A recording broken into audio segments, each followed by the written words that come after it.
Today's show, are we in the valuation bubble? I'm Jay Adelson, and I'm the founder and chairman of Revision 3. I've built a number of companies.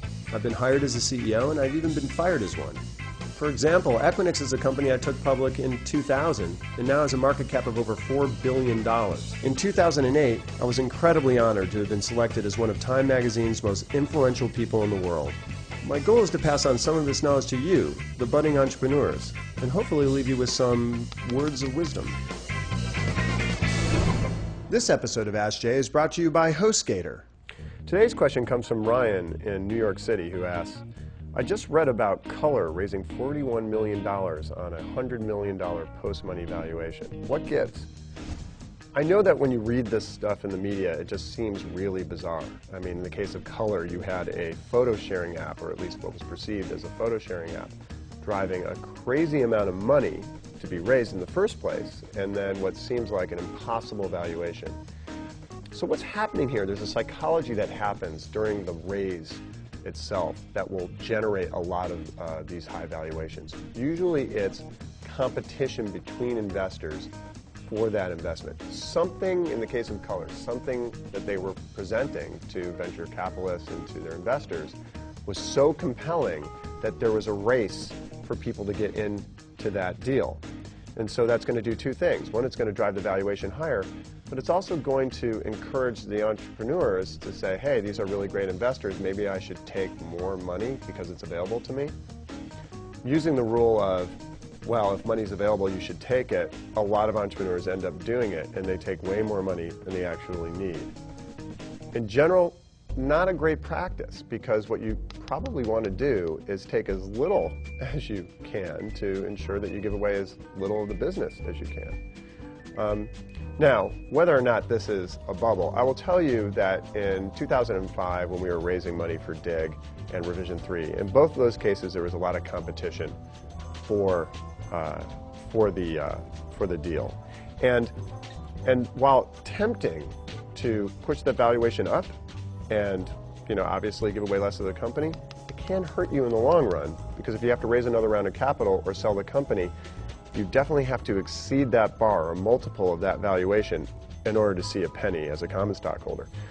So this is something that we resisted going too crazy. We tried to keep the valuation healthy but reasonable, and we definitely did not choose the highest value offer. Anyway, in a minute I'll give you some tips and tricks on really how to figure out what that valuation should be, but first let's thank our sponsor.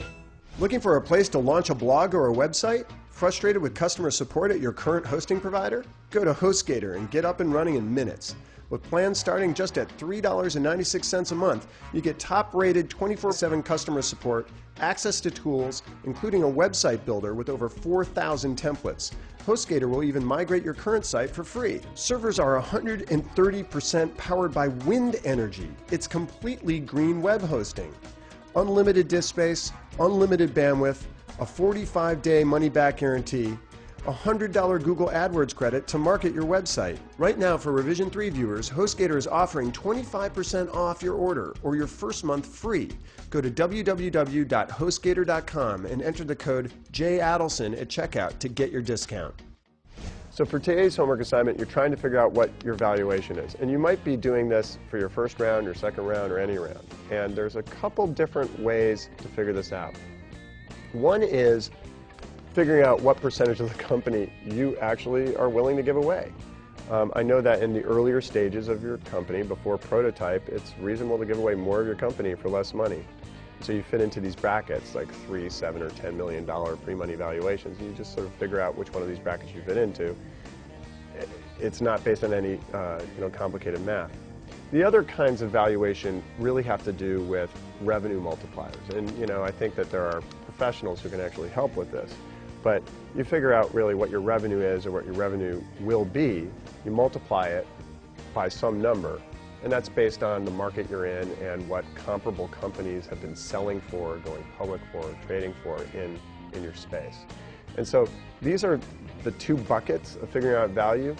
Another great source of information, though, is just go look at other companies that have been funded recently or have sold recently that fit the same model as yours or similar model as yours.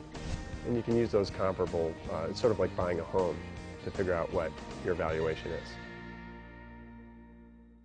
Thanks for watching. Remember, we need your questions. Ask Jay at revision3.com. Use Twitter at Jay Adelson or upload a video response. We'd love to see them. As weird as they may be, the weirder the better. In any case, until next time, I'll see you later.